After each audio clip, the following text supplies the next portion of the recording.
Hello,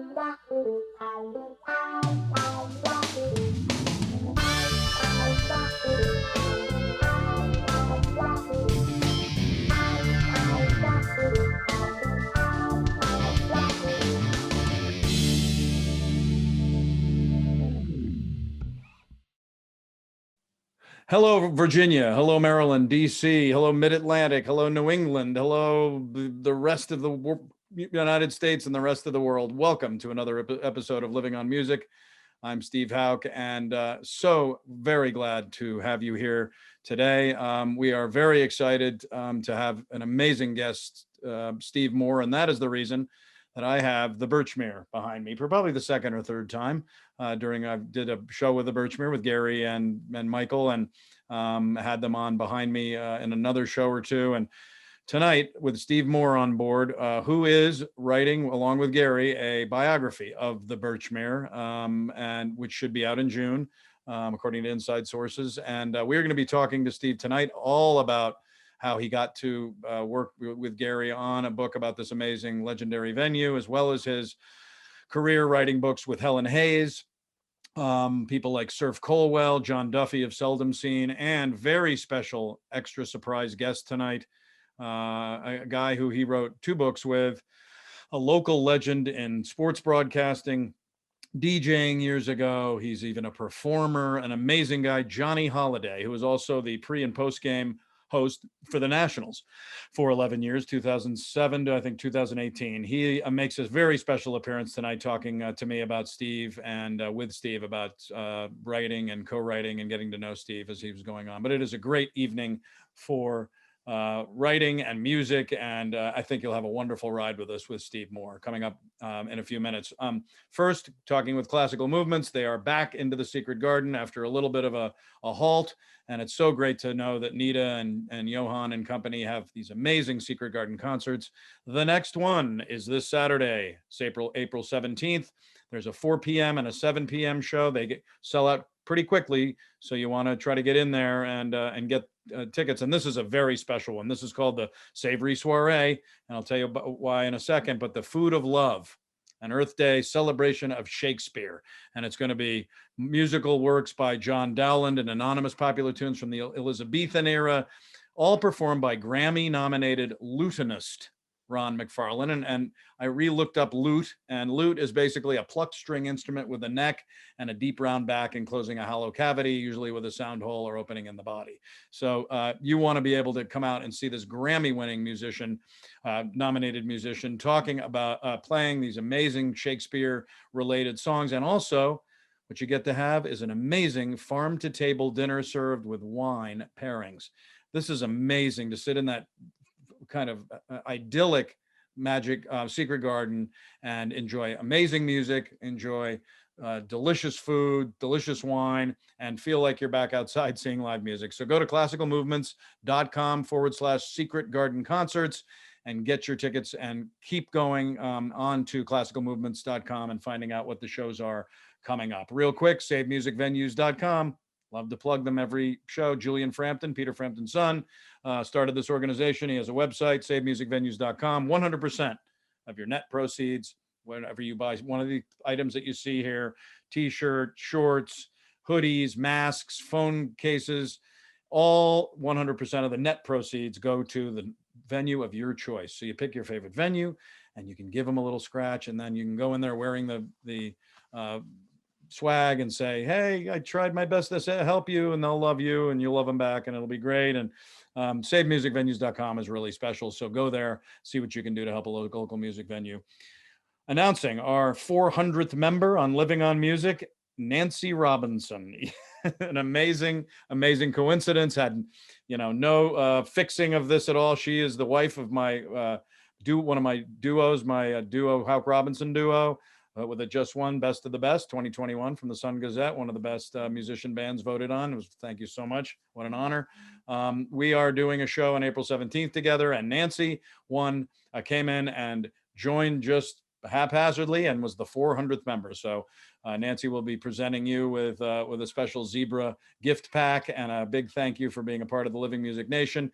If you're a member now, send the link out, try to get people to join. Let's get 500 by like July or something and keep this going. The page is so wonderful.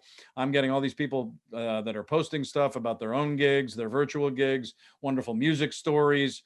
I'm trying to also find some amazing stories as well, and also promoting livingonmusic.com, which is my music writing website.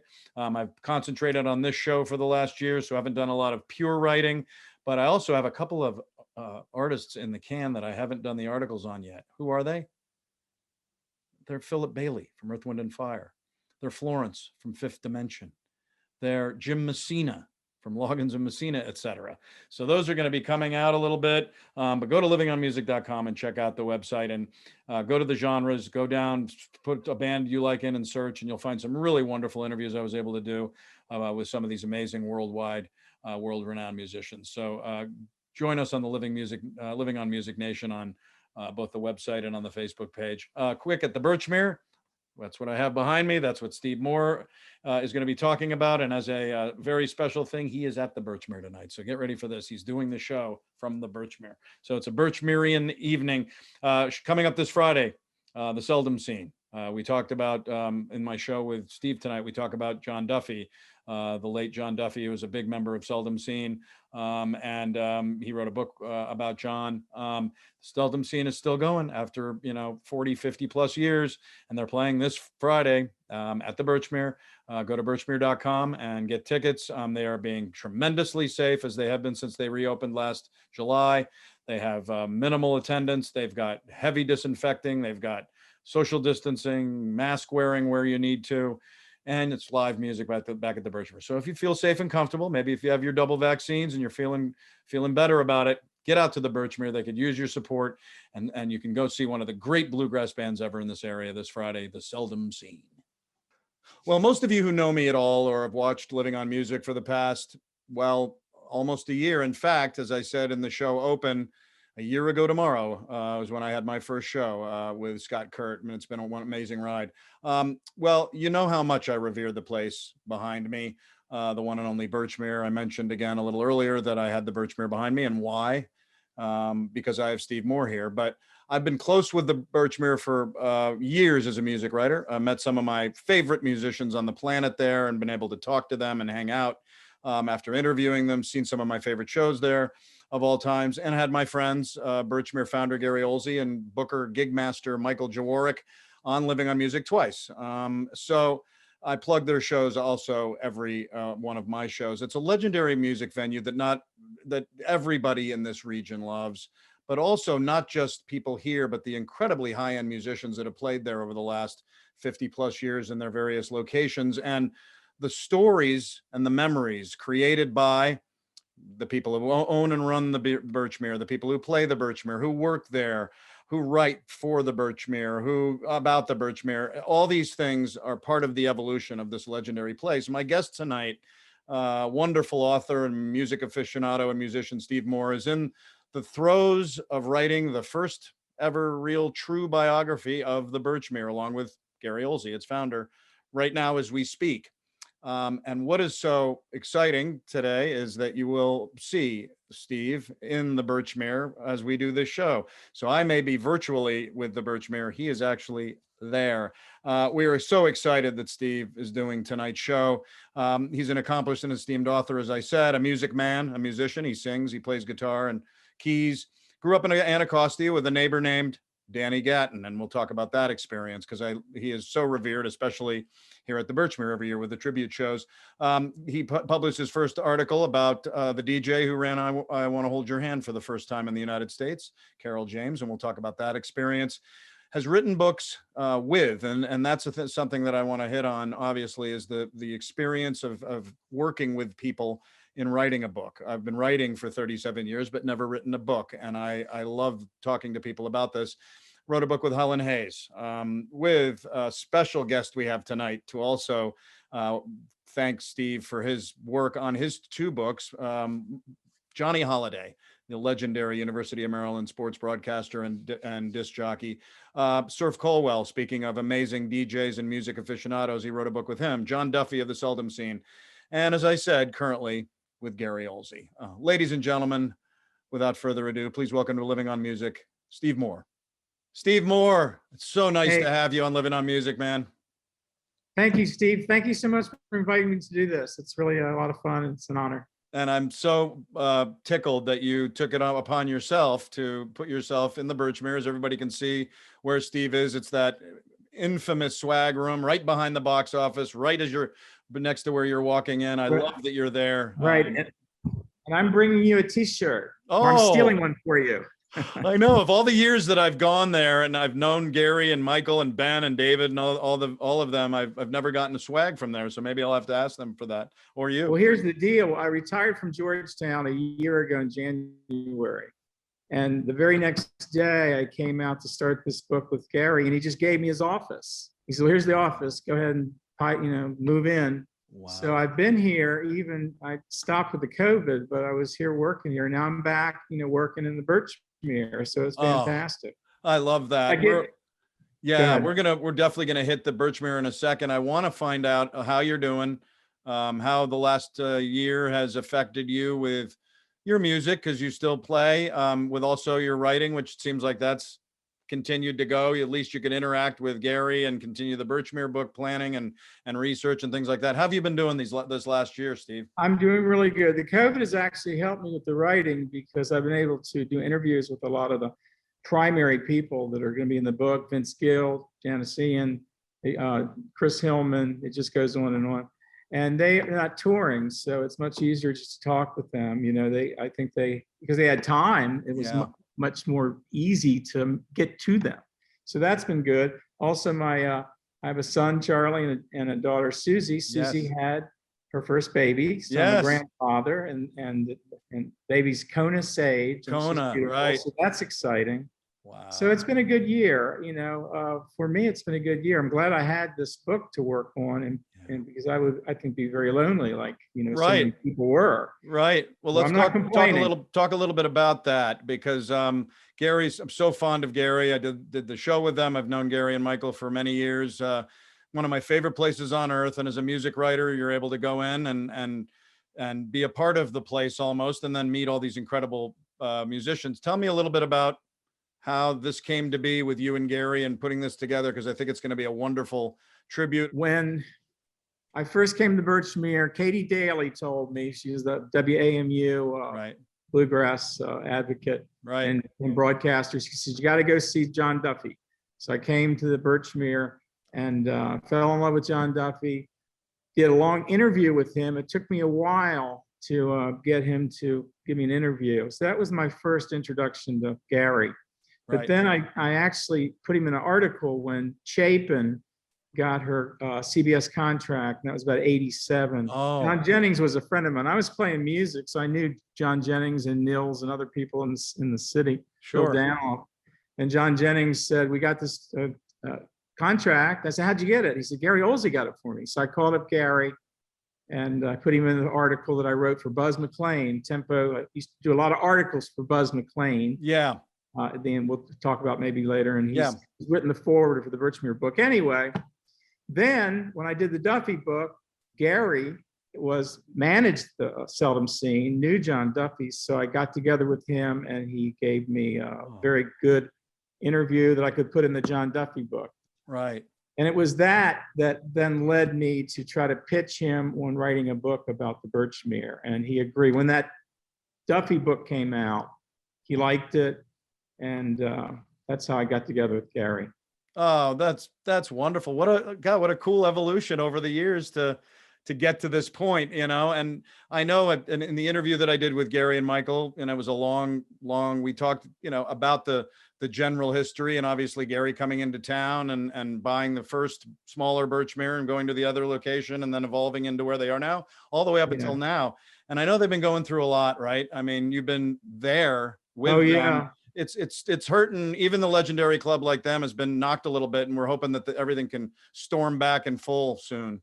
Yeah, we're going to have enough of the sense of what's happened the past year. It really has been very difficult for Gary, and he has just taken it on to fight to keep the Birchmere open. It closed and it reopened in the summer, and because it's funny because all through the years, when he would talk about the Birchmere, he would downplay the fact that it's a restaurant because it's a music club. Right. It's a restaurant because that's how he can make money to sell food and drinks, right? That's how Birchmere keeps the lights open. Yeah. But it's not really a restaurant. It's a music hall. Right. However, in order to open under COVID protocols, he had to now stress, wait a minute, this is a restaurant. Right. It's a big restaurant, so if he can reduce it to, 200 patrons, that's how he was able to reopen, because it's kind of ironic in a way. Yeah, it totally is. I get that completely. And it's funny, Gary said he's not a big fan of that flex stage area anyway. He likes people to go in and wait there to go into the main hall, but doesn't, he likes the seated part, which she talked about came from cellar door and things like that. When I started writing this, there are a number of things I wanted to do. Of course, I wanted to do the main thing is write about the people that come here, about the people who perform here. But I had a couple other things. I wanted to solicit complaints about the Birchmere, and then just put them right to Gary, right? So you mentioned the numbers, like here's a complaint you hear. Why do we have to sit around and get a number? What's with that? You hear a lot of people say that. And I said, okay, Gary, what's your response? He says, well, that's so people can come in and the waitresses and the wait staff can start getting drink orders and dinner orders. Can't do it all at once.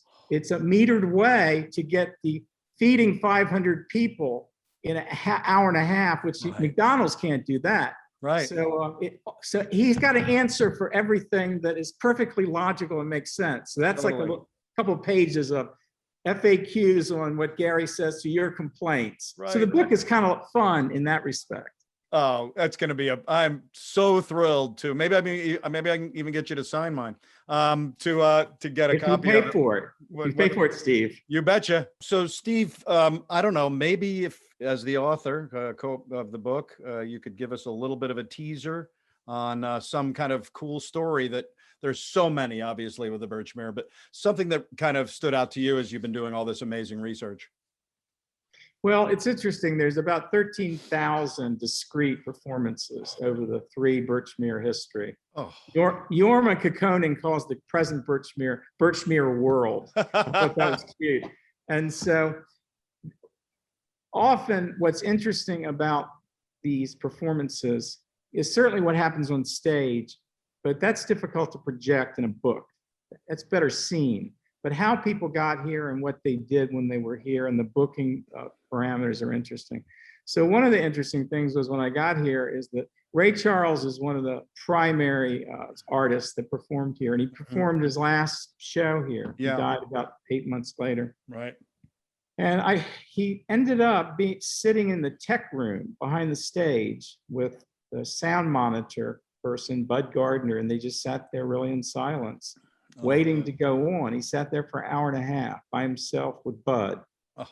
And I got 2 or 3 different reasons why he was in the tech room, which is another interesting thing about doing a history of a place like this, because everybody sees a section of what's really going on. Right. Michael Jaworek, the booking agent, he sees the part of getting the acts. Yes. Gary sees the part of agreeing to these people and then getting them here, and then the wait staff and other people had these experiences with them. So I had to go through about 4 different people to figure out exactly why Ray Charles was sitting in the tech room for an hour and a half, and that was fascinating. And when you read the book, you'll find out why, but there was three or four different competing reasons for that. So that's like an idea of what it was like to do this research. No, I love that. I'm trying to think myself what I think the reason was, and I'll find out when we should have a contest for that.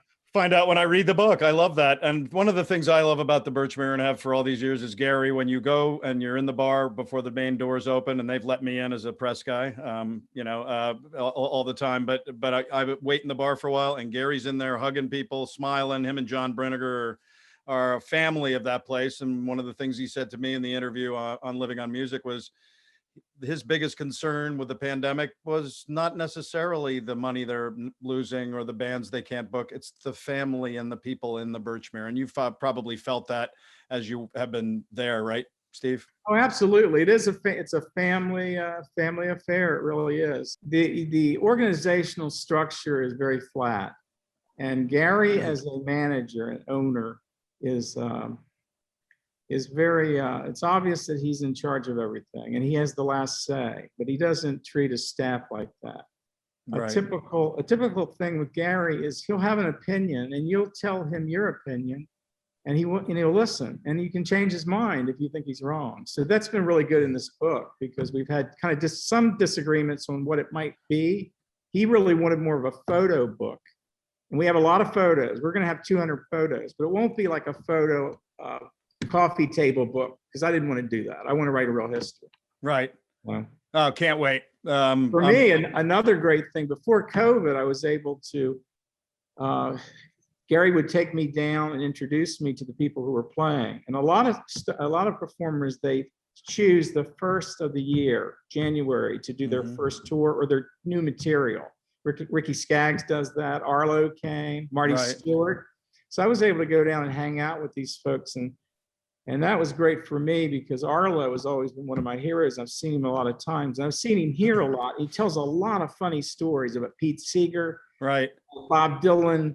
And I can actually, when I actually did the interview with him, I said, okay, this isn't really about the Birchmere, but this story you tell me, you've told before, that you bought a red Ferrari from Pete Seeger.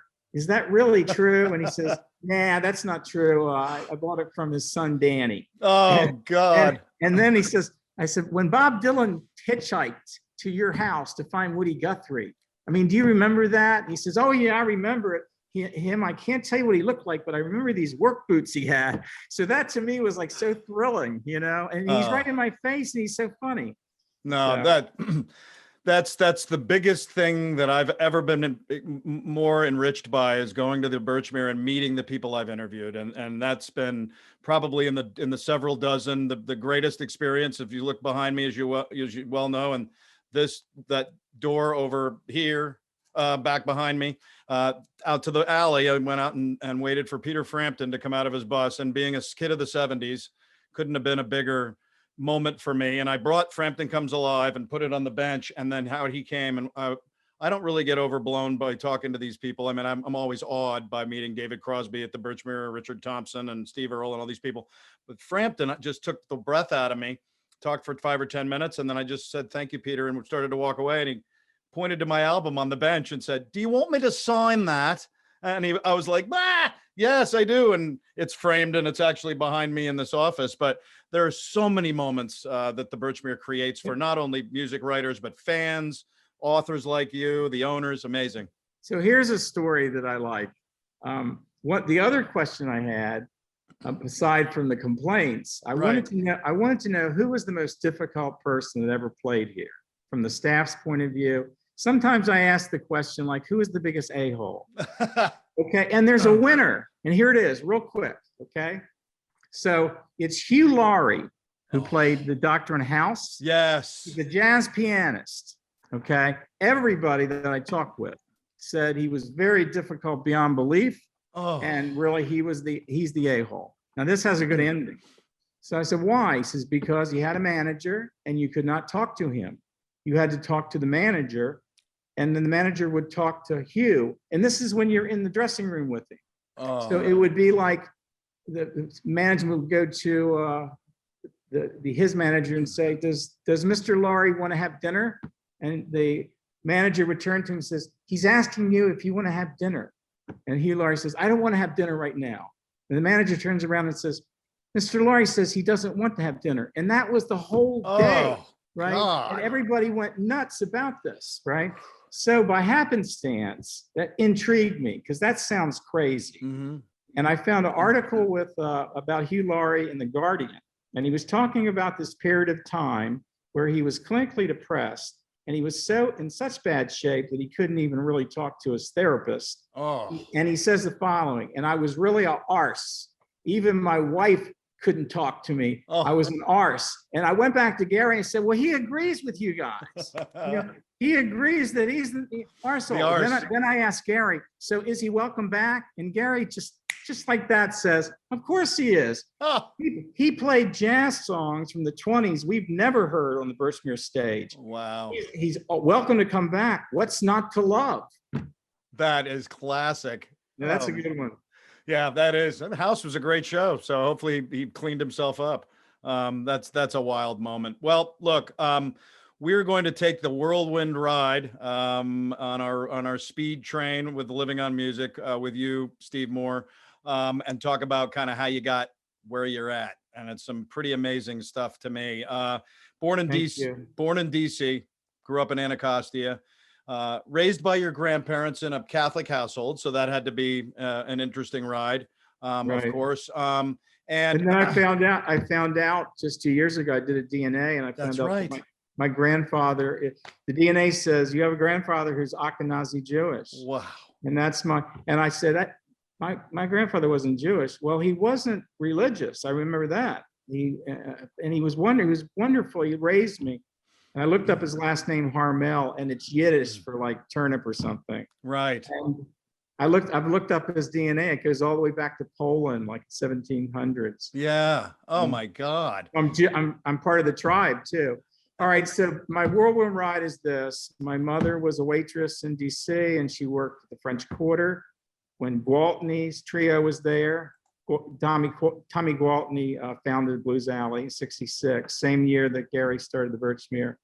Right. I went down on the weekends and hung out with her in the bars with Casino Royal, hung out with Four Seasons, and got to know Mark Russell, who was playing piano at the Carol Arms. So when I was a kid, pre-Beatles, I was really in bars watching these musicians, and I was like 10 years old. Right. And I knew Danny Gatton because he played guitar with my uncle. Oh. And Danny was a friend. Danny showed me some initial chords and some riffs, and I knew him all throughout his life before he tragically, died. Yep. And I went to Maryland University. I did a number of things. Started my band when I saw the Beatles. Saw the Beatles in '64 in Baltimore, in '66 at DC Stadium. Beatles are really what started me as a musician, like Nils and Pete Kennedy and all the other folks that were my age. But the thing that happened with why I got into writing is that I always had this thing, because I think hanging out in bars with my mother, is always had a thing about the Washingtonian artists. I watched movies about John Philip Sousa and Al Jolson and Duke Ellington and then Helen Hayes. And when I had my son and then my daughter, I quit the bands, and I had a dream. And the dream was I wrote this book on the native Washingtonian entertainers. Oh. And I was never a writer, and I didn't even like to write. And I never really liked to go to school, to tell you the truth. And what I would do at that point is I started typing these letters, getting addresses of these people, and telling them that I wanted to write a book about the Washingtonian artists, and I'd like to interview you. Right. And one of the first letters I wrote was to Helen Hayes, and she responded, and she says, "This sounds like a wonderful idea, and you have my blessings, and how can I help you?" Wow. And that became, after I got my first publication on Carol James, who again was a Washington, D.C. disc jockey. Yeah, I love that story. That's great. I Want to Hold Your Hand. Yeah. I tried to find, I remember as a kid, I listened to I Want to Hold Your Hand. It was around December of '63. Right. And I remember it was somebody here in the city that did that. And I was looking for that person to be in my Washingtonian history book. And I found Carol James, who was out of the business. And I asked him if I could come to his house and interview him. And he said yes. And so I wrote this kind of article, kind of a shitty article, but I wrote what I could, and I sent it to Washingtonian magazine.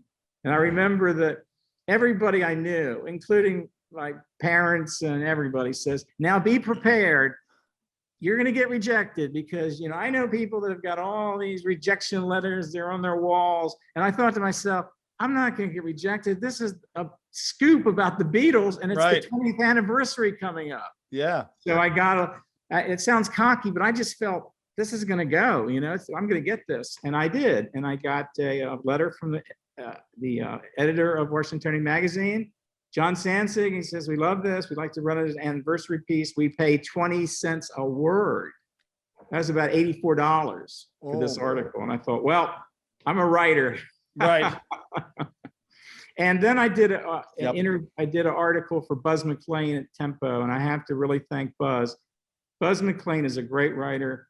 He was my first editor, and he has written the foreword for the Birchmere book. Right. So I started writing articles for him, and I ended up getting a contract with Don B. Murphy, who was the president of the National Theater, to write the scholarly history of Helen Hayes.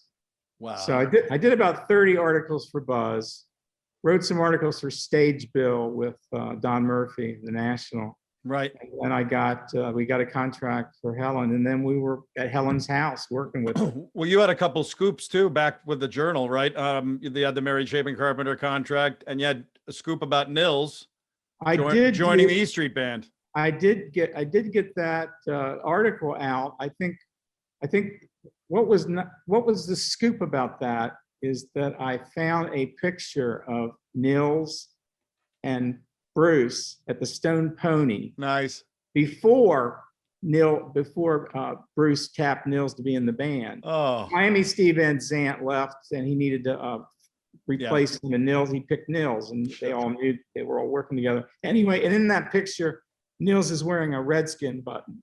Oh, great. That I think really, excuse me. That I think is what got me the scoop. I think that picture.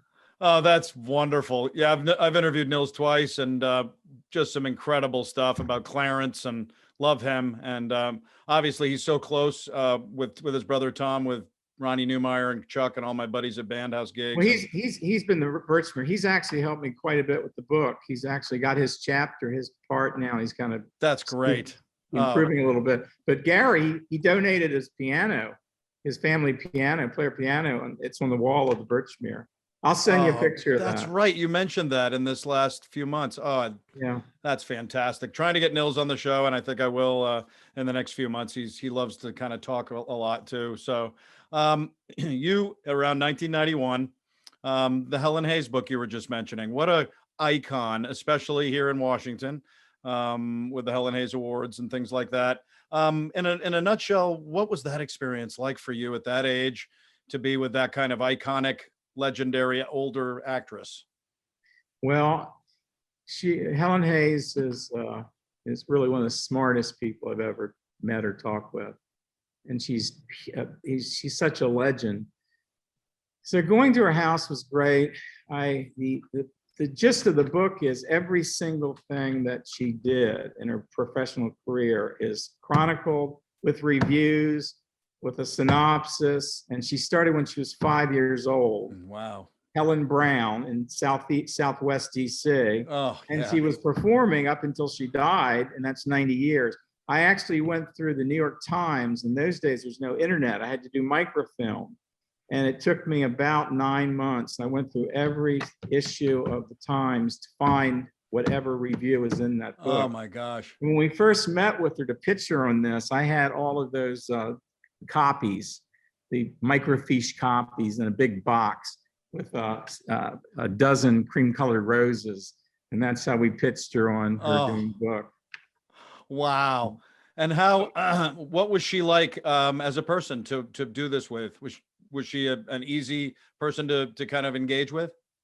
Oh, absolutely. And yeah, she has a public image. There's a public image of Helen, which is the image most people know. And it's not a fake image. It's just part of her personality. There's a private part of Helen that was very, very independent, smart, shrewd. Yeah, one thing is when we got to the end of the book with her, we're in Nyack, and we started talking about the foreword. And she says, "Oh, darling, I just don't think I can do the foreword." And I looked at her, I looked at Don, and Don says, "Well, why not?" Well, I've been telling people for the last 12 years that I don't do forwards anymore. I just talked to Nancy Reagan, and I told her I couldn't do a forward, and I'm just not doing forwards. And I said, "Well, Helen, this is your book. You've got to do the forward." And then she said, "Well, Steven Spielberg was here a week ago, and he wanted me to be in this movie. And it's about Peter Pan. And I was supposed to play the aged Wendy." And that was Houk with Robin Williams. Yes. Talking about it. I'd never heard of it. Right. And I told Steven, I'd think about it. And then I had my agent call him and give him the crashing no. And she stopped. And I was trying to figure out, well, what is she trying to tell me? And it dawned on me, she doesn't have to argue with us about doing the forward. She can just let us go back to DC and have her agent call me. Right. What is she?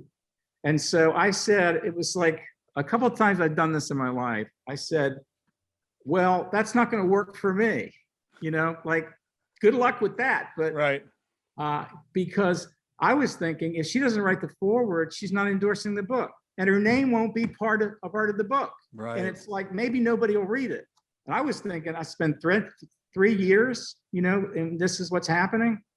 And so she looked at me, and she kind of looked at me like, daggers coming out, And we had a video camera that we were videoing all these exchanges when she was really on. I turned it on. She actually says, turn that on. And I turned it on. And she's sitting there, and she's almost 90 years old, and she's very small and, aged. And she kind of sat up, and she turned to the camera. And I could just see the real Helen, the stage Helen Hayes was emerging. It gives me goosebumps thinking about it. I bet. And she looked into the camera and she says, I have had a life that's very blah, blah, blah. But the one thing I regret is I never kept anything. I didn't keep my notices. As they came into my hands, they came out of my life. I regret this, and I apologize for this.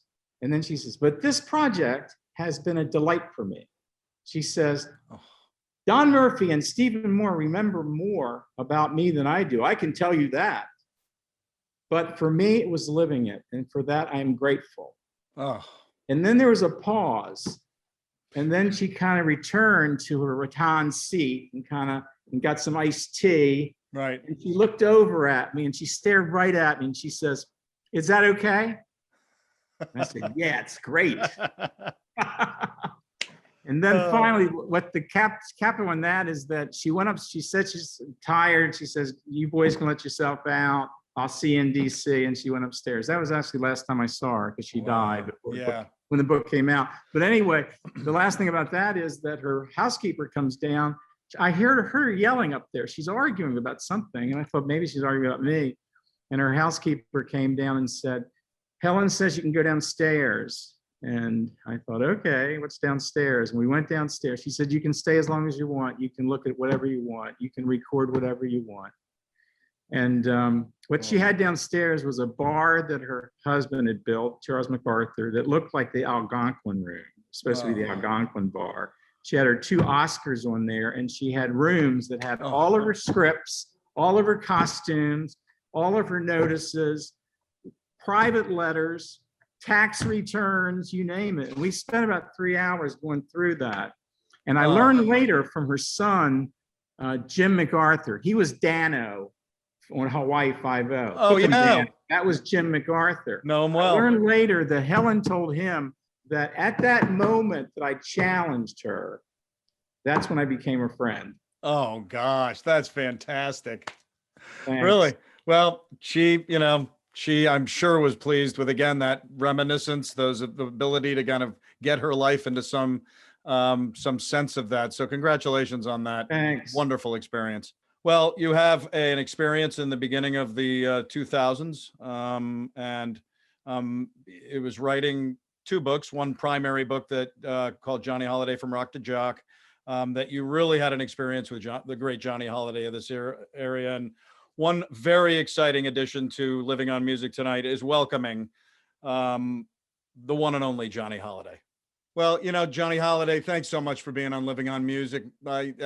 Again, I've known your presence for many a decade and appreciate you and respect you. And plus my son's a Terp. So, there's also that. And thanks so much for being here. How are you doing briefly? How have you been doing the last year of this odd period of time? What have you been doing with yourself?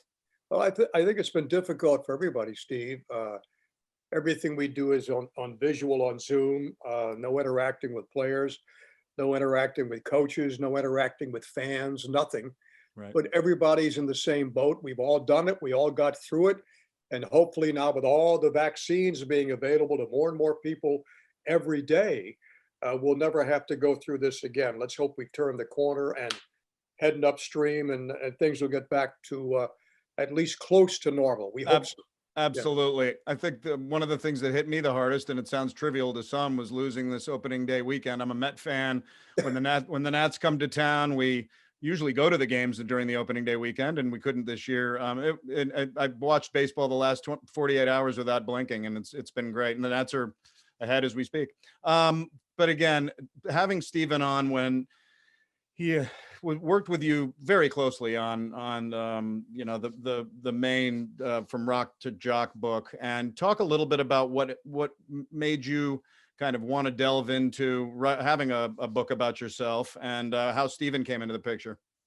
I think it was back in probably 1983, 1984, that Steve did a little feature on me for, I think, the Journal newspapers. Yep.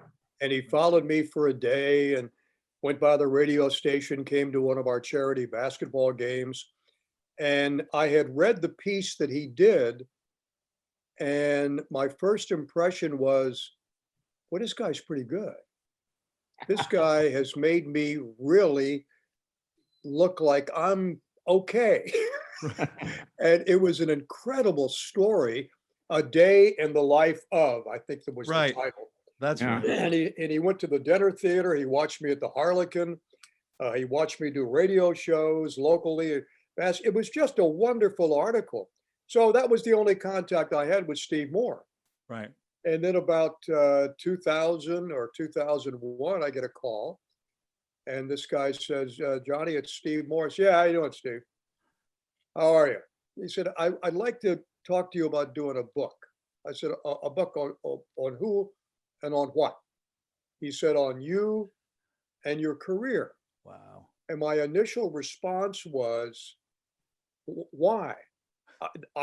My career is no different than thousands of other guys. So he says, well, let me come over and talk to you about it. And I'll tell you how we're going to go about this thing. So he comes over, we sit down one night, we're just sitting around in the office talking back and forth. And I said, you know something, this might be interesting. But I made it quite clear to Steve, I don't have a lot of time. Okay. I don't type well. I'm not into computer stuff. He said, oh, no. I will come over with a tape recorder. We will talk about different facets of your career. And then I'll put it all together. You give me some pictures. I said, okay, no heavy lifting at all for me. Right. So it took us almost maybe close to 2 years to do, I think over a year and a half, 2 years to do this. Once a week. 3 years to do this book. And every time he would do something, he would call me, go back home, transcribe it, and say, here's what I have. And I'm thinking, this guy is brilliant. This guy is really, really good. So one night I said to him, have you ever done any other books? Yeah, I've done one other book. I said, what was it? I'm not familiar with, what was it called?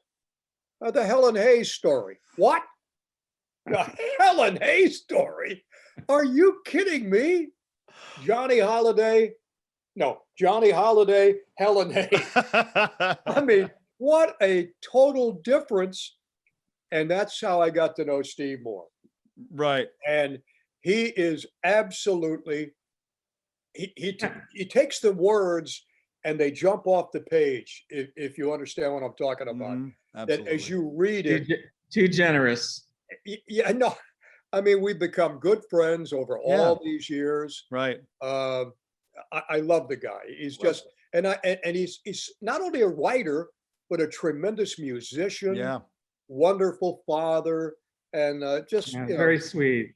Each of a very, very. I didn't say very sweet, but he's okay. I'm saying what you're saying is very sweet. Here's the problem with John is that I'd go there Wednesday, and he says he doesn't have a whole lot of time, right? And I get there and I sit in his office where he is there and start, and he says, hey, I just got something here. And he has a transcript of every Paul Lynde joke from Hollywood Squares that he ever said.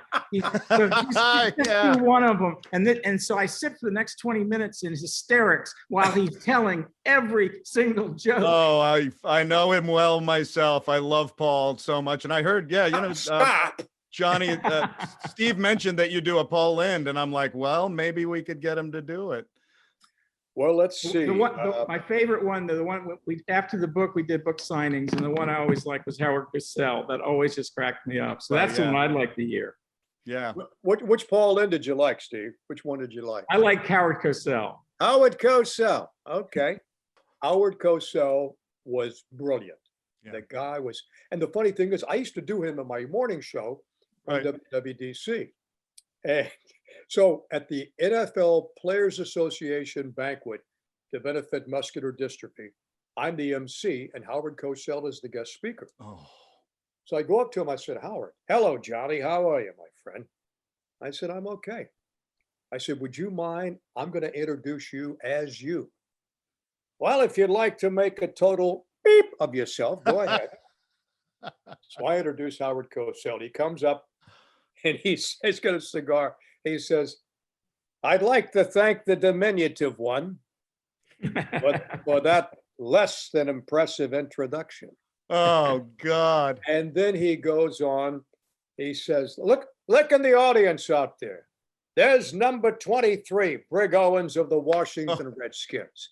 Incredible. National Football League defensive player out of the University of Cincinnati, who moments ago made a move for my wife, Emmy, at the cocktail party until I wisely appeared, flashing these fists of steel, and number 23 wisely backed away. He was incredible. Yes. He always said to me, is Andy Akashauser still running that station? Right in the ground, I might add. He's still running the station. It's incredible. Johnny, how can someone with absolutely no talent be the general manager of a station? He's taking it right down the tubes. Unbelievable. Oh, that's spectacular. What an icon he was for us. And he was great. He was great. Yeah. I love hearing that, Johnny. Steve, tell me two things, maybe three things in brief that surprised you and marveled you more at Johnny that maybe you didn't know a little bit about when you dove into the book about him. Well, two things, I think. Number one, he's just very funny, and he's funny. He really, it was hard for me to just be with him without laugh for most of the time. But the other thing, he's just a very generous, kind guy, and he's more interested in other folks. Like if you go out to dinner with Johnny, which we did when we were doing the book thing, first thing he would do is go in the kitchen, talk to the staff. You know, he was just more interested in other people than he was about promoting his own personality. And that kind of surprised me because he can do so many things. So I really became a big fan of John's. And then over the years, we became very good friends. We've kept up with one another.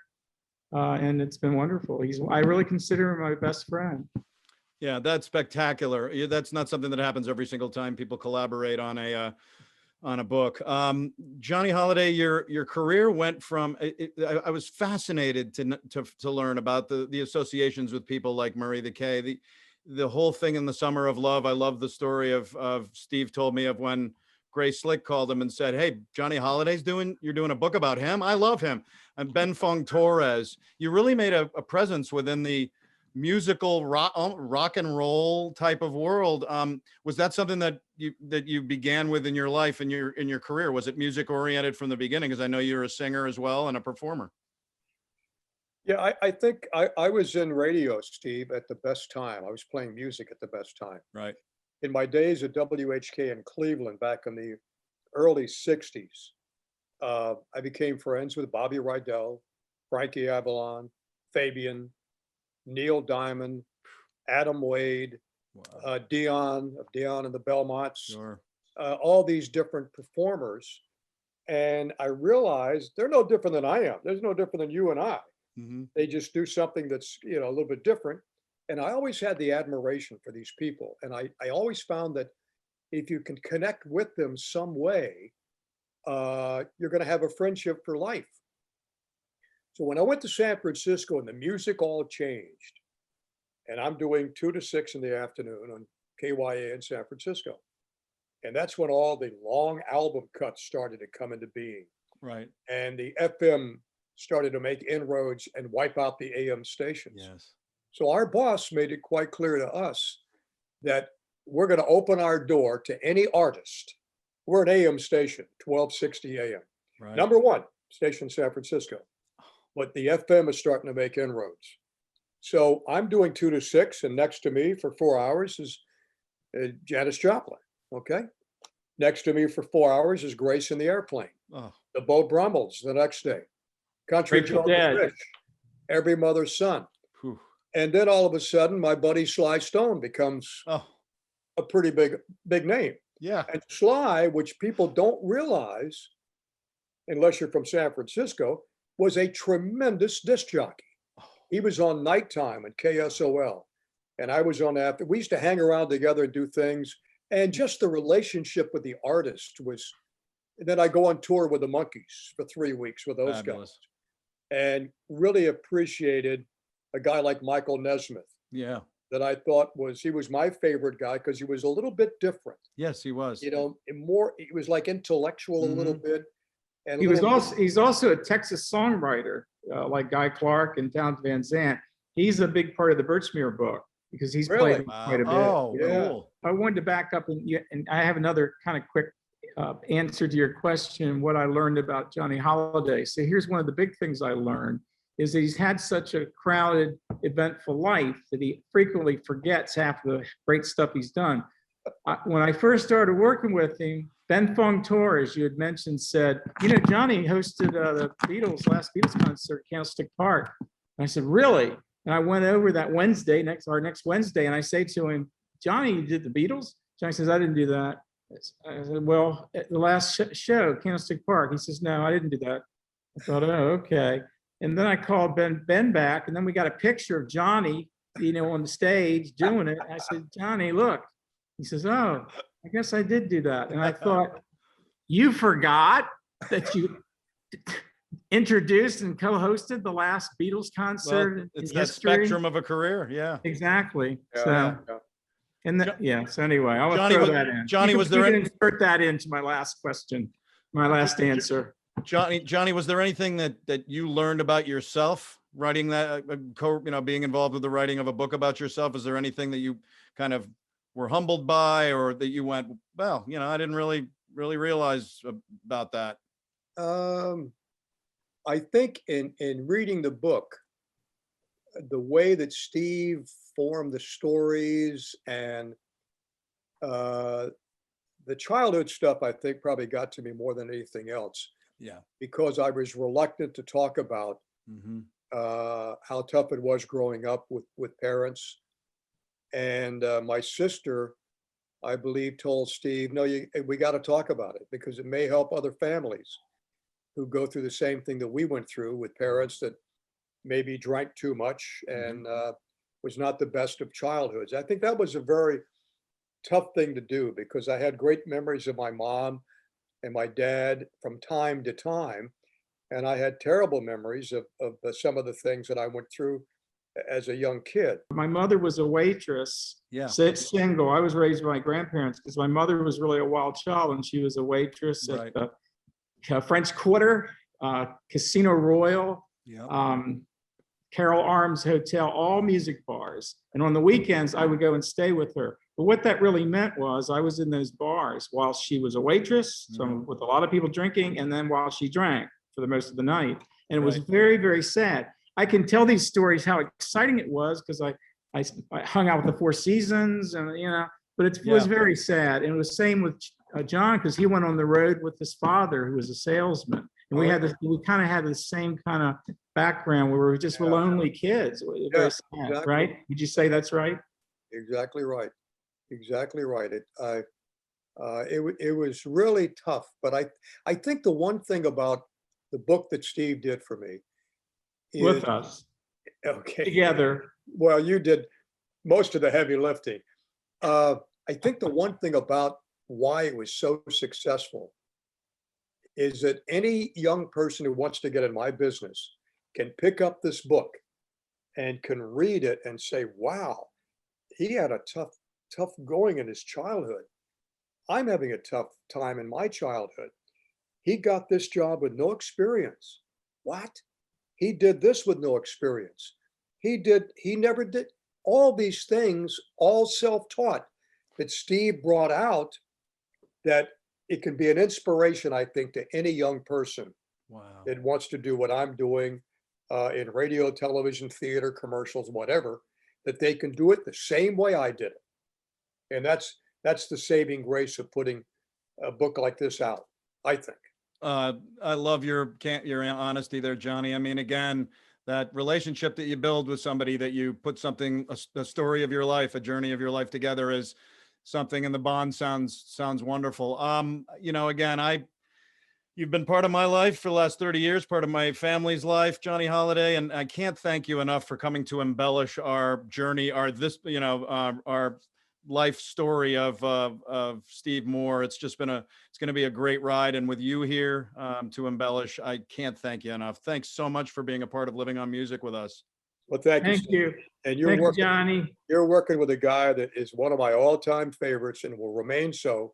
Wow. And anytime I want to get a book, I have to pay Steve Moore to get a copy, but that's okay. That's okay. You're a great guy, Johnny. Thank you. Great to be with you. Thanks so much. Amazing time with Johnny. Thanks, Steve, for helping arrange to have that guy on with you. And boy, the words that he says seem so sincere and wonderful about you. That has to warm your heart. It does, but he's going overboard on that, I can tell you. I mean, I think we're good friends, but he should take that down a notch about how great I was on the book. He was very, very honest.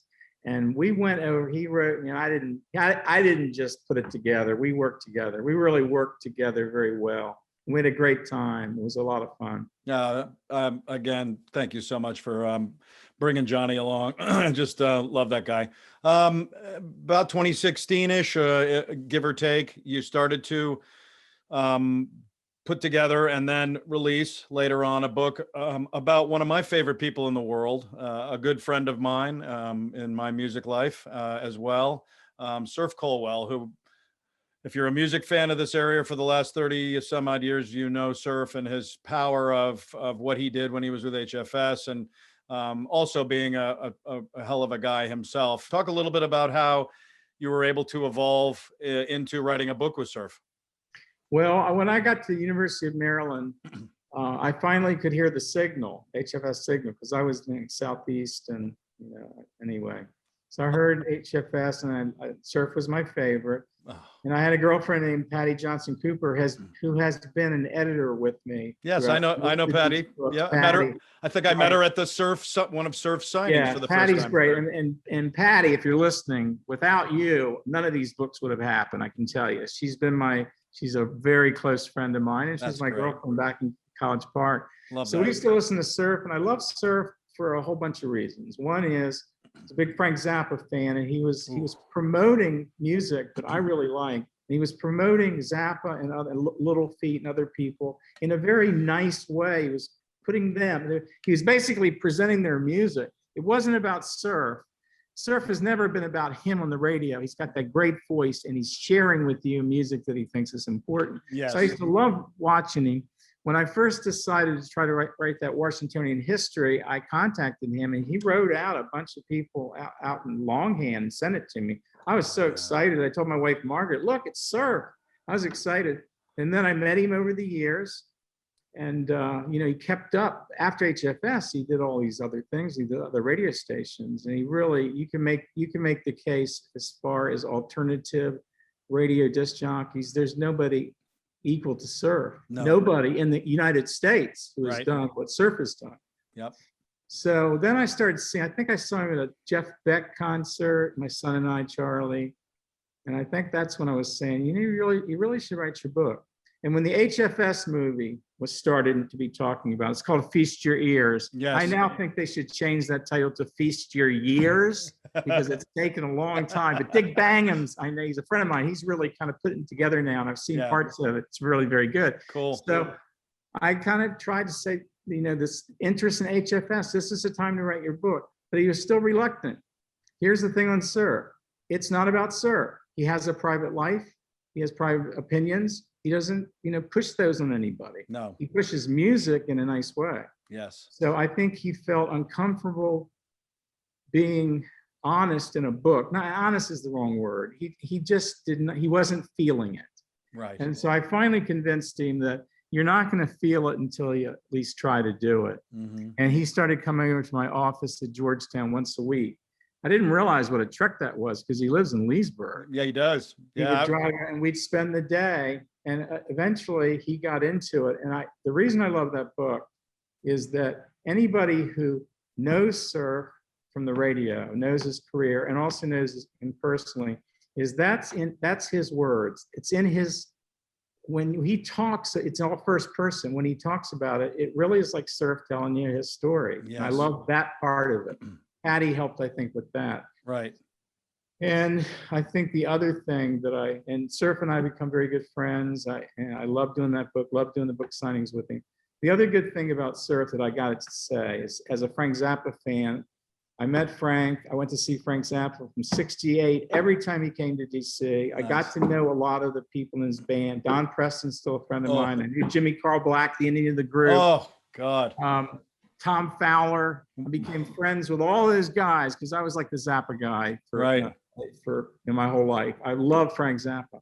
And not only did Surf admire and appreciate Frank Zappa in a really kind of insightful way, Frank Zappa loved surf. Yeah. He was actually not only friends with surf, he really liked surf. And you can tell it because every time you see a picture of Frank and surf, Zappa's laughing. And the outtakes of the interviews I've seen on film, Zappa's laughing, and Zappa talked about surf when he was asked about alternative radio. So I thought it was exciting that I'm writing a book with somebody who was actually Frank Zappa's friend. Yes. And there's a lot of Zappa in the book.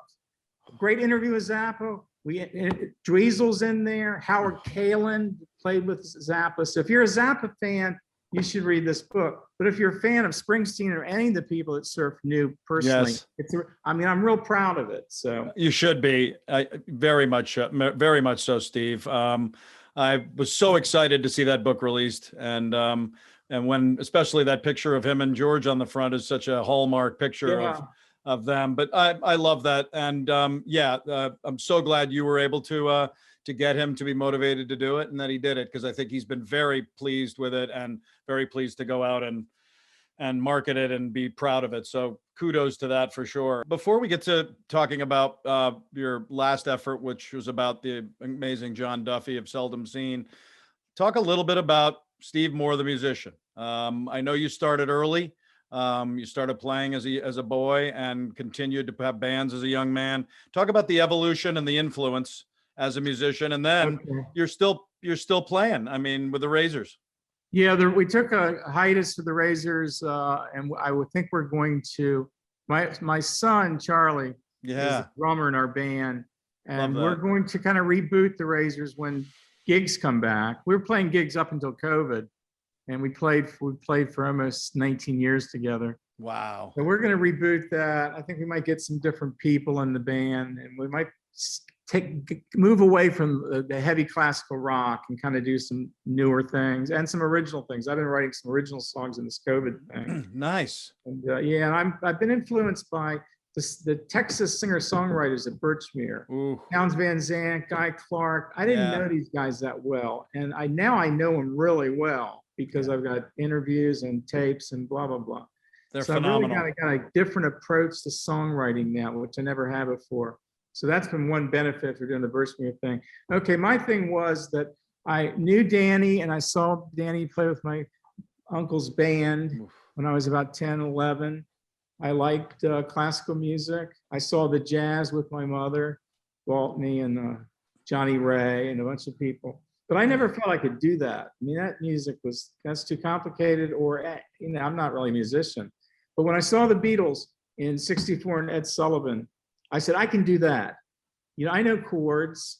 I can do that. And I'm not alone. I think 300,000 people like me at that time said, I can do that. Yeah, a bunch on my show have said that to themselves. Yeah, absolutely. Now, Nils' thing is when he saw Hendrix. He said, I can do that. If Hendrix was my introduction to music, I still wouldn't be playing music. Right. I started playing music in the 8th grade. and I played music in bands all the way up until a couple of years before my son was born. That was 85. Right. That's when I started writing.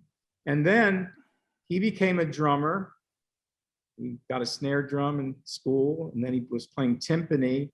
Charlie Moore is his name. He played timpani for high school, and he really became, he understood music in a way I didn't. Anyway, so we started a band when he was old enough to play gigs with me. And my daughter Susie also was a piano player, and she did DJing. So she's really a musically talented person. Wow. Anyway. So that became the band thing.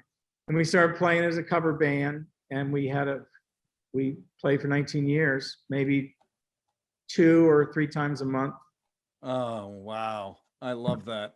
Can you embellish at all a little bit on actually playing a little guitar with Danny Gatton when you were little? Danny I never played guitar with Danny. But I mean, I had an old beat up acoustic guitar when I was about 10. My uncle and Danny and Jack Cassidy, who became Jefferson Airplane, they played together. They practiced at my grandfather's house, and he would show me some stuff. And then after Beatles, and when I was really trying to learn guitar, I would go see Danny at the Brickskeller, I think, and Charles Harold with Liz Meyer and Jeff Weiser and those guys, JB. And I used to hang down there a lot. And every time I would go up during the break and talk to Danny, and he would say, "Okay, Stacey, I'm Rick's nephew. I'm part of the family. I grew up in Anacostia. You know, I know Danny Gatton." He'd say, "Okay, we'll do this." And he'd show me some kind of, crazy backward riff that he would do. Danny would just do everything, I was talking to one of the interviews I did that was really exciting for me for this Birchmere book was Vince Gill.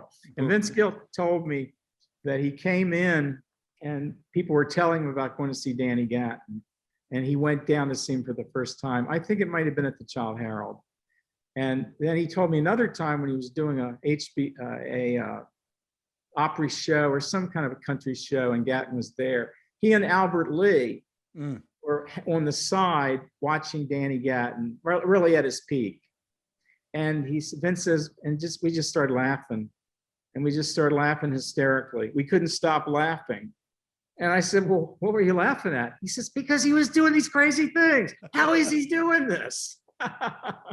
Oh my God. Yeah. And speaking of your talent, Steve, playing music, this is a great clip of a wedding that you played a while back. And it was a great story about how you were asked to learn this classic song by Dire Straits, Sultans of Swing. And that you guys realized the day of the wedding you hadn't learned it yet. So you had to jam it and cram it and got it done. And this is a real fun clip of Steve and his band doing a little bit of Sultans of Swing.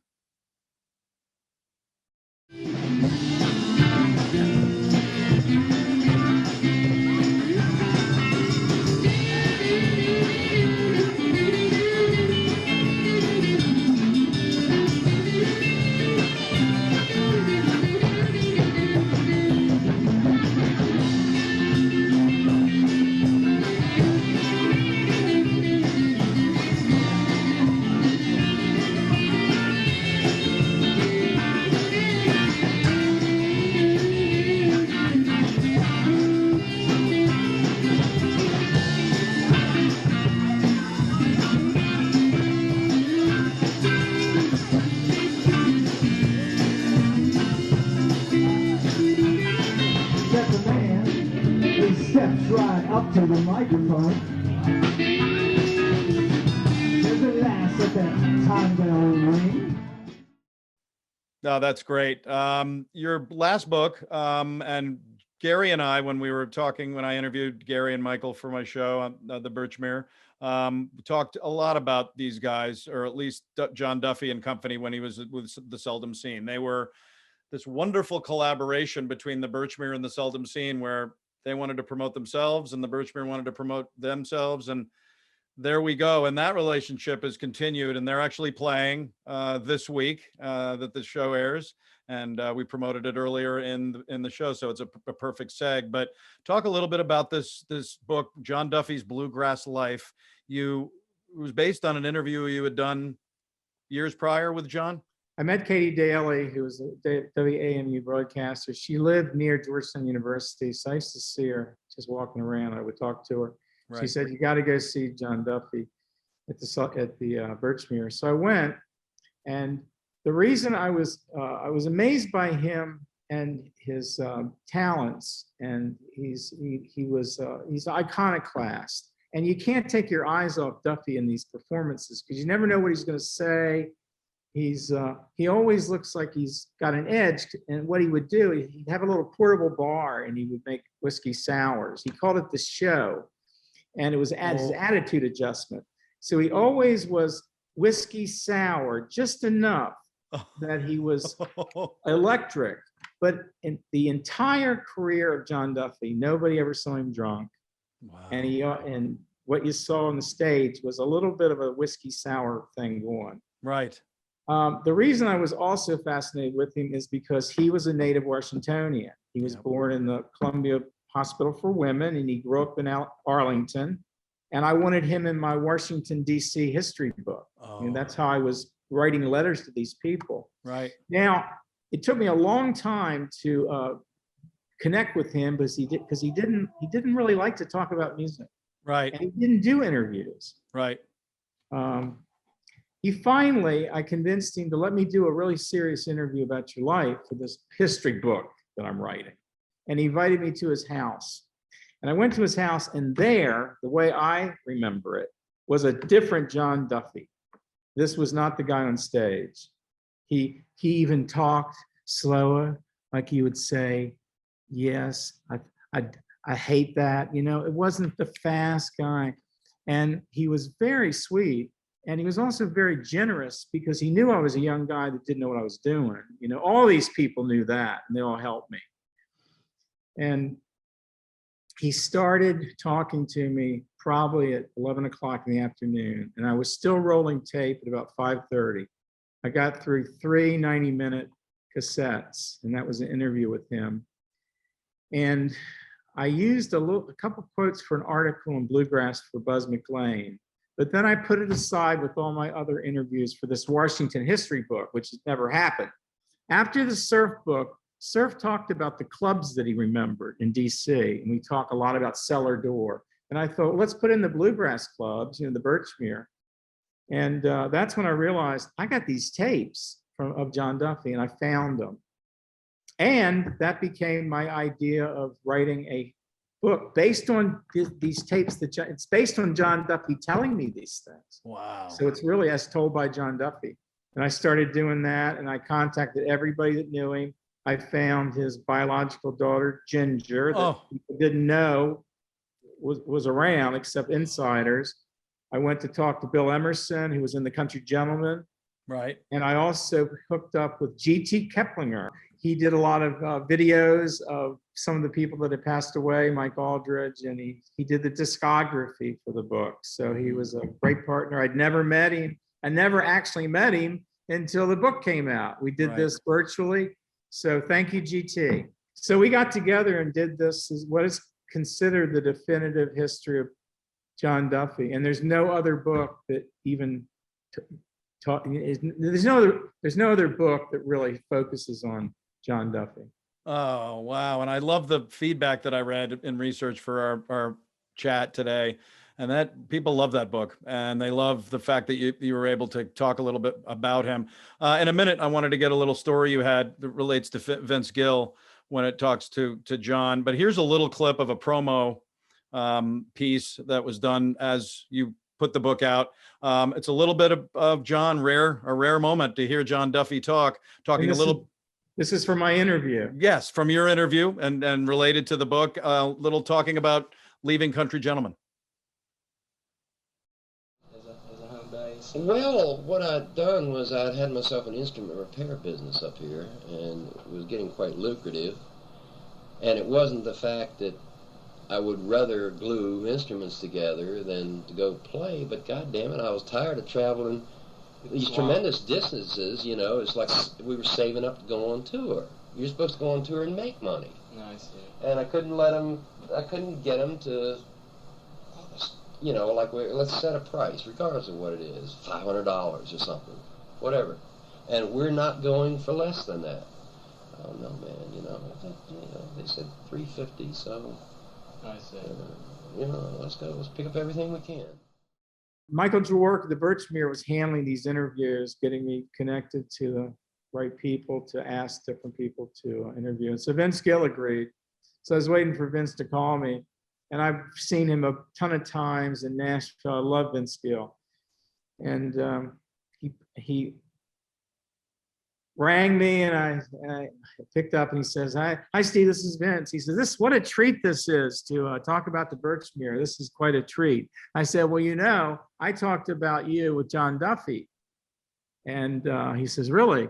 I said, yes, because this is what he told me. He said that a record store owner, John says, once told me, you have some really crazy fans. You have fans that come in and they want to know if there's a new Led Zeppelin album, and then they ask, and do you have anything new from the Seldom Scene? Oh. And I said to John, I says, well, what do you think of Led Zeppelin? He says, well, I don't listen to that music, and I don't listen to rock and roll. Since Hank Williams died, I don't even listen to country music. And I don't listen to rock and roll because I hate it. Because the only band I listen to is the Eagles. And that's what I told Vince, and Vince just cracked up. That is great.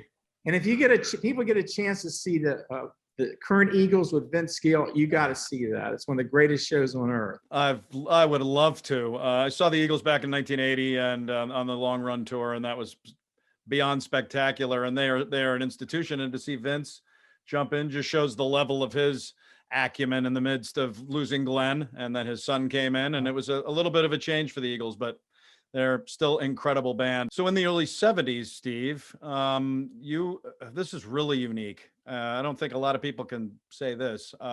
You worked with a chimpanzee colony in Kensington after college, and give us a little bit of a nutshell on why that happened, and then how that kept you going into a long research career. Well, this is a little bit of a scoop, and it's the first time I ever talked about the chimpanzees. Wow. Because when I was doing it, it was a big secret. You couldn't say there were 14 chimpanzees off of Rockville Pike, right? And you couldn't talk about that. Was part of the job. And when I left there after 2 years, it was such an emotional experience that I couldn't talk about it because it's too kooky. People wouldn't relate to this. So what it was 14 chimpanzees, age 5 to 30. And it was a leukemia experiment. And I was hired to be their caretaker. And I learned through that how to do a lot of scientific procedures, which got me my Georgetown University job that I worked at for 44 years. Right. So that's how I got into Georgetown. But these chimpanzees, there were 14 of them. And imagine this, imagine you're the only person that they love because you take care of them and feed them and play games with them. And imagine that they're 4 years old, because that's the intelligence of a chimpanzee. In fact, the chimpanzee and another animal called a bonobo, and Homo sapiens, which is us, and Neanderthals, which is our cousin, we split from one common ancestor. So the chimpanzee is actually our closest cousin to any other animals. And the DNA differs by 2 amino acids. So they are basically very close to what we are with a 4-year-old's memory. They talk, they communicate. I learned how to talk with them. If you ever see a chimpanzee like this, looks like he's grinning, closed mouth grin, he's actually grinning. And if you said to me, you're going to be on this show with me, and I say, oh, okay, a chimpanzee will go, ooh. Or if they are really upset, they'll start beating, and they go,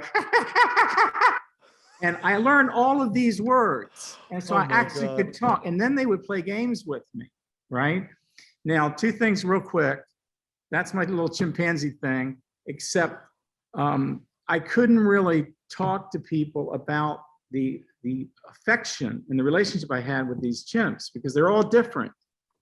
Except I got a phone call one day at the front office of Litton Bionetics was the company, private research group. They said, somebody wants to talk to you about the chimpanzees. I said, I thought we weren't supposed to talk about the chimpanzee. Well, this is a scientist. So I picked up the phone and it was a British lady and it was Jane Goodall. Now, I did not know who Jane Goodall was at that time. And she said she was in town doing something with the State Department. She says, and I also have chimpanzee friends. And the first thing she asked me was not how are they? She asked me, how many are there? And I said, there's 14. Well, tell me about the oldest. Because she wasn't interested in them. She was interested in the individual chimps that I was working with. And I talked to her for about 40 minutes. And I told people, this one person called me. It was later on that Jane Goodall became very famous. But she's the only person I ever talked with that understood.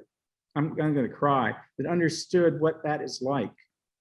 And I ended up having to leave because when I came in the morning, they were all crazy about me because they all loved me. And when I had to turn the light off in the evening, they were all crying.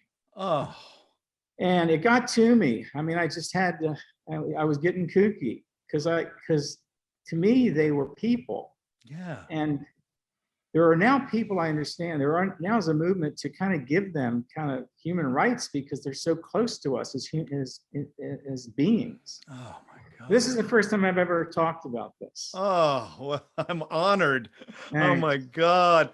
That is what an incredible experience. Like, I don't know many people who have been able to have that kind of I've never met anybody that's worked with chimps. Jane Goodall's the only one, because it's kind of a secret thing, secret society. But the when I saw the ad in the paper, for the Georgetown ad, it said wanted research assistant with experience with non-human primates. And I called them up, and the first thing I wanted to make sure is that you don't have any chimps. I knew they wouldn't have, Georgetown wouldn't have chimpanzees. That's a very rare thing. Right. And they said, no, they're baboons. And I said, well, they're baboons. They're just old world monkeys. I mean, they're just monkeys. I can handle that, you know. Wow. So I went to, that's how I got my job at Georgetown. Oh, and for 44 years? 44 years. Yeah. Oh, spectacular. Well, I should have put that in the kudos in the intro as well, saying, you know, musician, author, and best friend to chimpanzees. Well, what an amazing ride, Steve Moore. I mean, just to be able to kind of, you know, take a wonderful whirlwind tour with you on this amazing career of yours. I love the fact that you're working with Gary and Michael right now. That is so amazing. Wanted to end today by probably something that has kept you going for most of your life, your family. And I know that you lost your wife of 40 years, Margaret, and I've seen her face so many times over the last few days, and the love that I see, and I'm not blowing smoke, between you and her and you and your family was palpable when I was when I was researching. Talk a little bit about what your family's done for you over the years. Obviously playing with your son is wonderful. Your daughter Susie sounds amazing. You got Kona now. Give a little family love here as a capper. Susie really has always been one of the lights of my life, but she really helped me when Margaret passed away. She moved in with me. She just had a granddaughter. I have my new granddaughter. And I thank Susie for helping me because I wasn't in really great shape when Margaret died. But I was so lucky with Margaret. I'm really the luckiest guy ever because I met her in the 4th grade. Oh. We did a puppet show together. Oh.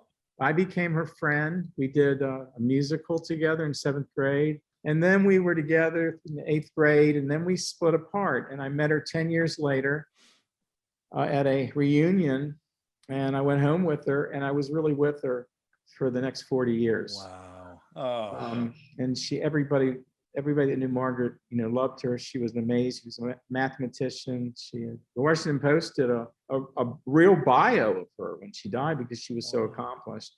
But she was just wonderful. And we had Charlie and Susie, and we traveled. Yes, I noticed that, Steve. In a lot of the research that I did through your photos, wonderful trips, wonderful journeys, Rome, other places. What were some of those trips that really you remember with Margaret the most? Well, the best one was that her mother and grandmother had come to America from Italy, but her mother died very young, and she didn't really know where they came from. That was kind of a mystery, and she had just 7 brothers and sisters. So she began this figuring out, where am I from in Italy? And she finally found a very small village between Turin and Milano. Oh. She found her cousin who owns a winery. And we were able to go and have that reunion. And the cousin didn't think she had any living relatives. And now she has Margaret. So it was really beautiful. So we went there a few times. That was the special trips we did to go to Italy. And Margaret had gotten a very virulent strain of breast cancer, and she fought it for 5 years, and then she passed in November 2018. Right.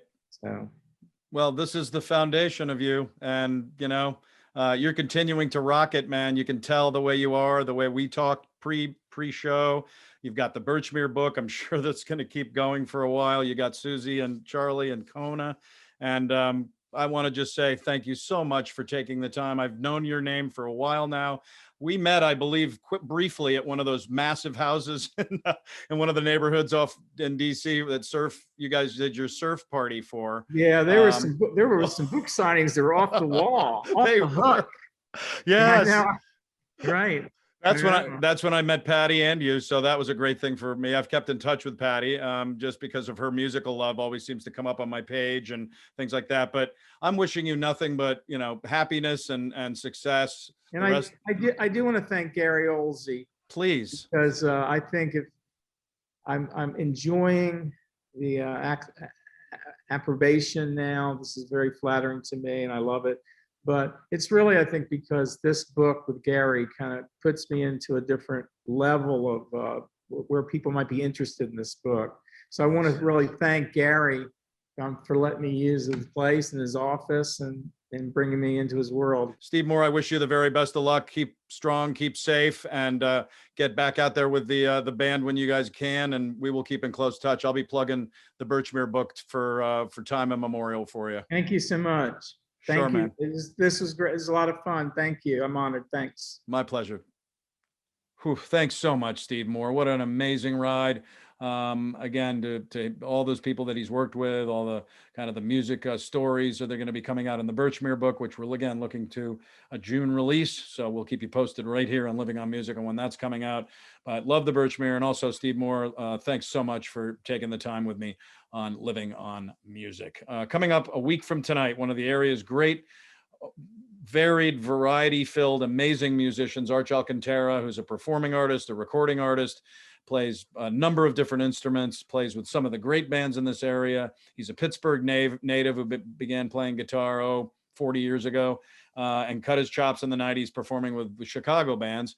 He has played with the Ruthie and the Wranglers, the Craven Dogs, Jelly Roll Mortals, Billy Coulter Band, Wes Tucker and the Skillets. I could go on.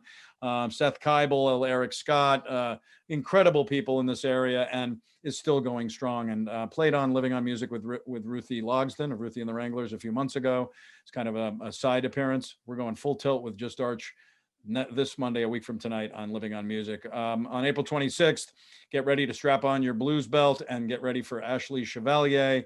Love her roots blend of rock, blues, gritty songwriting, wonderful performing. I featured her at the beginning of my Linwood Taylor show, and they did an incredible song that Linwood played lead on. She is something very special. We cannot wait to have Ashley Chevalier on April 26th. On May 3rd, live from Thailand. Living on Music's getting international, folks. We're trying to expand around the world with people, and she's out in Thailand. We're going to do the show. with Tammy there. And she is very, very special singer, songwriter, performer, world renowned, very popular out in Thailand as well.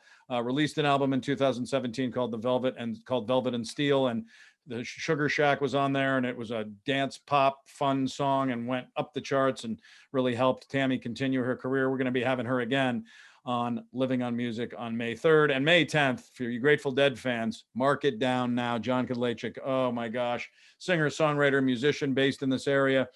He can play most instruments, but he's really known as a guitarist who played in the band Further, right next to Bob Weir and Phil Lesh, and is also the original co-founder of the amazing Grateful Dead progressive rock, jam rock experience, Dark Star Orchestra. So I am extremely excited to have John on, and that is going to be on May 10th. This week on ZTV, Tuesday night, tomorrow night, these guys are red hot. They have an amazing podcast. It's Jess B and Jess K, and it's We Should Talk About That on ZTV, and their special guest is our queen of the Zebra Press, Mary Wadland. They're going to talk about Alexandria Curbside Dining. It's a page that the Zebra created, and it has just done wonders for businesses during this last year of insanity and quarantining and not being able to open your restaurants. They are going to talk to some local restaurateurs about how they were directly helped, why Mary started the group, how much it's grown, and where it's headed as we get out of this, because curbside dining is a continued thing. So tomorrow night on We Should Talk About That, our queen, the beloved Mary Wadland, joins Jess B and Jess K. Wednesday at 7, Legal Matters with Paul J. Dean Esquire. The title of that show Wednesday, Do I Need a Trust or Is a Will Good Enough? Now that's important if you're putting together different kinds of estate planning and which is the best for you when you're preparing kind of documents and future support and help for your family. So that's Wednesday night, Legal Matters with Paul Dean. And Thursday, back to Trash or Treasure with Monica Schiavo. Monica visits Katja Gibson at her art restoration studio, and you're going to learn how art is renovated, which is pretty cool. All the art that across the world for decades and centuries that needed restoration. Well, it's a really unique process, and Katja's going to talk about that. And they'll also view artwork up for coming up for sale at our sponsor, Alexandria Auctions, for another fun and interesting review on what is trash and what is treasure. And that's Thursday night at 7. Stay tuned to the Zebra on Facebook. Go to right now after the show. Good News Zebra Facebook page. Good News Zebra Facebook, and like us. Join us if you haven't. You'll get pinged on the shows on ZTV. You'll get pinged about a lot of the amazing posts that get, into the 100,000s of posts and reads and views. And it's some really interesting stuff all across Zebra Press. That also includes the Zebra newspaper. April edition is out now. Go around and find it at the red boxes outside markets and restaurants in town. And also you can go to the zebra.org website and find it online. And if you want to get it delivered, find the subscription tab and order it as a delivery. Living on Music is a production of Zebra Press. Always thank my partner at the beginning of this ride, David McClure, for his help getting ZTV going. Living on Music, ZTV producer and editor, the amazing Lehigh graduate, Lainey Delaney, and Zebra Press publisher tomorrow night on ZTV, and We Should Talk About That, is Mary Wadland. I want to thank everybody who has been such an amazing part of Zebra, of Living on Music for the last year. Again, my anniversary tomorrow night was 1 year since we started Living on Music with Scott Kurt. And it has been the greatest ride in my career to be able to do this with everybody. And I want to thank all of you who have been so supportive, as well as the Zebra folks who have been so supportive in keeping this show on and keeping it rocking and spreading the word. So spread the word on Living on Music. We're going to always want you to keep living on music. Till then, stay safe. Remember, even if you get your double vaccines, keep that mask on for a while. I know it's a pain, but it's just a mask and it saves people's lives. You may not know it, but if you've got it and they don't, you could pass it if you got to keep it on for a while. But congratulations on everybody getting their vaccinations, staying safe and sane. And also remember, if you can, remember a mantra is to always be the good news in someone's life. Take care, everybody.